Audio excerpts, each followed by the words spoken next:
Estos son 30 datos curiosos de la historia de México. Corría el siglo XVI, cuando el virrey Baltasar de Zúñiga y Guzmán se enamoró perdidamente de la joven Constanza Telles, quien rechazó su amor ya que estaba a punto de convertirse en monja.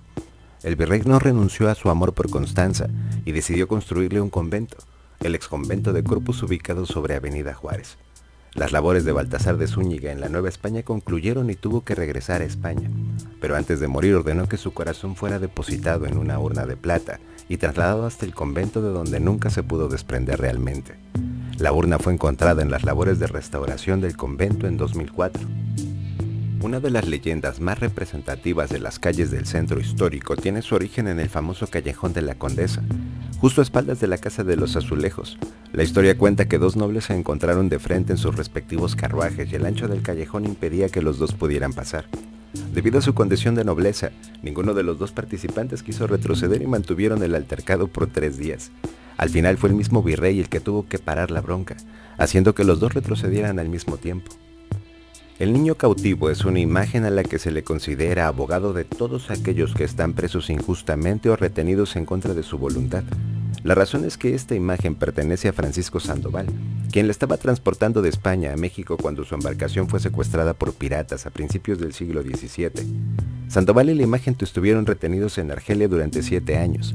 Aunque la iglesia pagó el rescate, Sandoval murió en Argel. Sin embargo, la imagen fue recuperada y ahora se encuentra en la capilla de Santa María la Antigua de la Catedral Metropolitana. La campana de Dolores con la que Hidalgo llamó al pueblo a unirse a la lucha independentista llevaba originalmente el nombre de Esquilón de San José. Esta campana data de 1768 y se mantuvo en Dolores Hidalgo hasta 1896. El Pípila es una de las figuras más emblemáticas de la independencia de México. Sin embargo, su existencia nunca ha podido ser comprobada. De acuerdo con la leyenda, Juan José de los Reyes Martínez, su verdadero nombre, sobrevivió a la lucha independentista y murió 53 años después de quemar las puertas de la Alhóndiga de Granaditas. Su muerte se debió a una enfermedad pulmonar, consecuencia de una vida de trabajo en las minas. José Miguel Ramón Adaucto Fernández y Félix es el nombre completo del primer presidente de México, Guadalupe Victoria. Decidió cambiarse el nombre después de la toma de Oaxaca en 1812, reflejando su devoción a la Virgen de Guadalupe y haciendo alarde también de su experiencia militar. Todo el mundo sabe que el nombre oficial del Zócalo de la Ciudad de México es Plaza de la Constitución. Lo que no muchos saben es que la Constitución a la que hace referencia es el nombre de la Constitución Española de 1812, la Constitución de Cádiz. La primera vez que se conmemoró la lucha independentista de México con el tradicional grito fue en 1812 en Huachapan, Hidalgo. La conmemoración la llevó a cabo Ignacio López Rayón y Andrés Quintana Roo. Durante el gobierno de Antonio López de Santa Anna, se cobraban impuestos por cada puerta y ventana que tuviera tu casa. Incluso se llevó a cobrar un impuesto mensual por perros y caballos.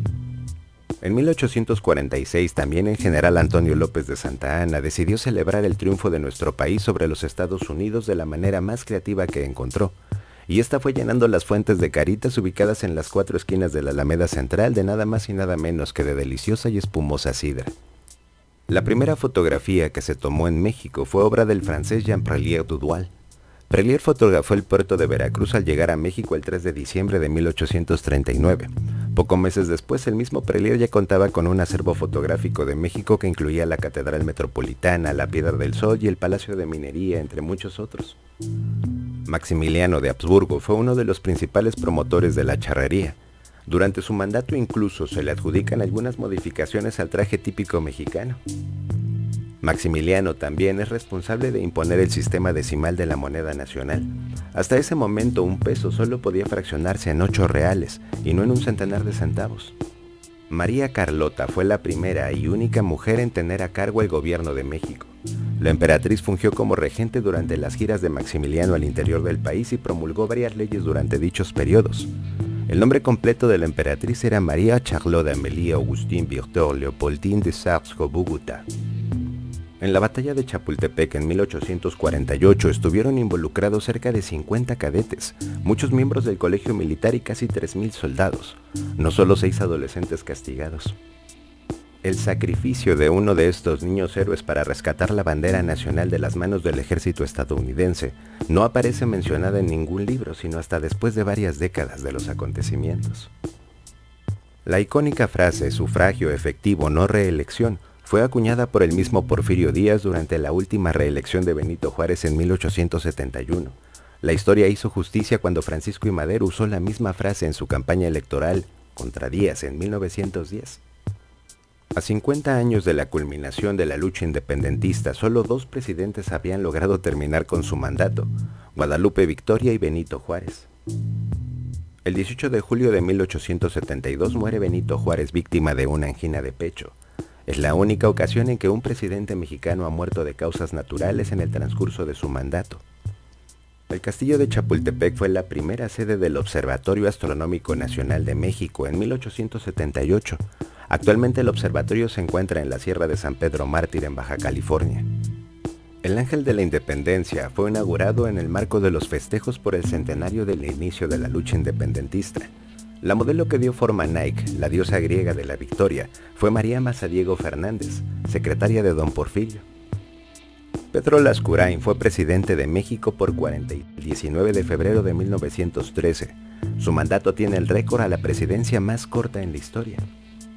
La historia oficial de México nos refiere a Benito Juárez como el único presidente indígena de México. Sin embargo, Victoriano Huerta, nacido en las montañas de Colotlán, Jalisco, tenía ascendencia cora. El único presidente de México asesinado durante su mandato ha sido Venustiano Carranza. La División del Norte ha sido el ejército revolucionario más grande que se ha reunido en América. Para 1915 contaba con 50,000 hombres entre gente del pueblo, miembros del ejército mexicano que se oponían al régimen huertista, e incluso mercenarios extranjeros.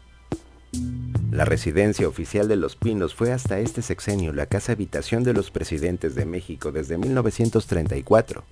El nombre hace referencia a una huerta en Michoacán donde Lázaro Cárdenas, el primer habitante de Los Pinos, conoció a su esposa Amalia Solórzano. Antes se le conocía a esta zona como La Hormiga. El himno nacional fue compuesto en 1854 por Francisco González Bocanegra y Jaime Nuno, pero no fue sino hasta 1943 que se hizo oficial. El monumento a Álvaro Obregón mantuvo en exposición la mano amputada del expresidente hasta que su familia decidió incinerarla en 1989. Los 3 pequeños búhos labrados en la fachada de la Casa de los Azulejos en el centro histórico representan a Frank Sanborn, fundador de dicha tienda, y a 2 de sus hijos. Durante todo el siglo pasado este local cobró mucha importancia, no solo por ser la casa del histórico mural Omnisciencia del maestro José Clemente Orozco, sino también por ser un punto de encuentro recurrente para personajes del mundo político y cultural de México. Se dice que Miguel Alemán acostumbraba a preguntarle a diario a uno de sus empleados: ¿qué se dijo hoy en el Sanborns? Andrés Manuel López Obrador es el segundo presidente que surge de un partido de izquierda en México. El primero fue Plutarco Elías Calles, impulsado a la presidencia por el Partido Comunista Mexicano en 1924. Estos fueron 30 datos sobre México que tal vez no conocías. Gracias por ver y prohibido olvidar.